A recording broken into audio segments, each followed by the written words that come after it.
It's 5 minutes with me.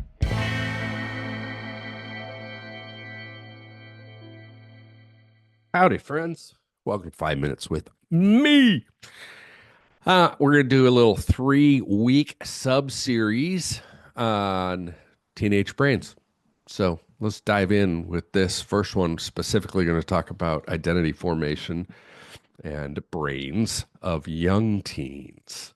So if you put a 9-year-old girl in front of a mirror and ask her to describe herself, her description will most likely be limited to two categories: physical characteristics she sees. I have black hair and green eyes. I'm a little bit short. And specific characteristics other people have observed about her. I have a bubbly personality and I'm really talkative. Place a 16-year-old girl in the same position, you'll get a very different kind of response. In addition to the 9-year-old's concrete responses, what can be seen and what others have observed, are her own perceptions, who she perceives herself to be and who she perceives herself to be in other people's eyes. This shift is directly tied to cognitive development and the new ability to think in third person, to form an opinion or a viewpoint of oneself from a third person perspective. And all the more abstract to consider what others must think of me, who others think I am. That third person thinking ability, a massive developmental gift from God, a reflection of our Imago Dei, is one of the most significant factors in faith development. And it is, at its core, the means of identity formation. Some might say young teens aren't capable of abstract thinking. And I say, hogwash. It's true. Young teens hardly focus on abstract thinking the majority of the time, but their ability to switch abstract thinking on and off makes middle school ministry exhilarating and challenging.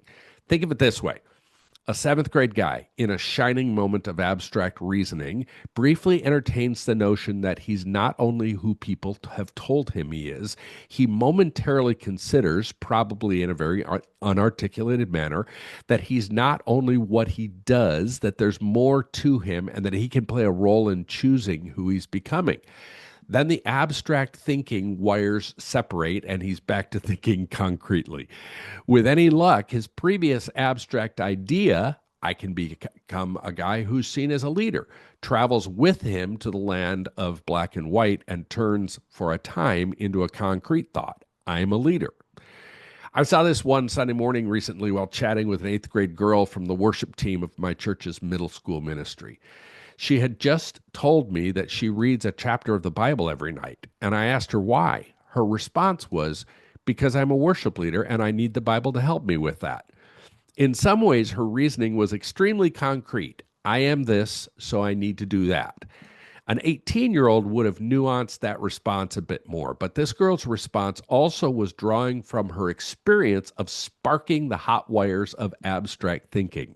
At some point, she perceived herself as a budding worship leader, not only because she was playing a role on the worship team, but because it was an aspect of her developing identity. That's why, my middle school ministry friends, I think of our role so often in terms of stewardship. When I was a young adult, I spent the weekends of one year crewing on a racing sailboat. And my job on the team, on the crew, was to fly the spinnaker, that large and colorful sail out in front of the boat.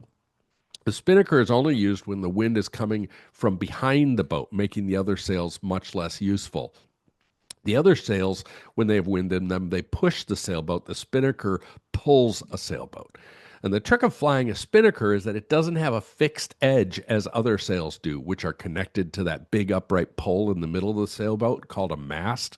Instead, when flying a spinnaker, I stood on the side of the boat with one line in each hand.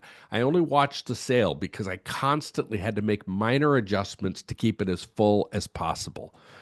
That's a great picture of middle school ministry, particularly as we consider identity formation and early adolescent development.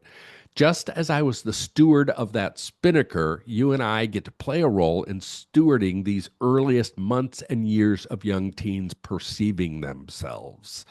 As our young students unfurl their sails, let's help them understand that they are lovingly created children of God, so this abstract concept will become a foundation of their identities. Hey folks, quick little announcement. I hope you know by now that the main thing the Youth Cartel does is we offer a year-long leadership development program for youth workers called the Youth Ministry Coaching Program.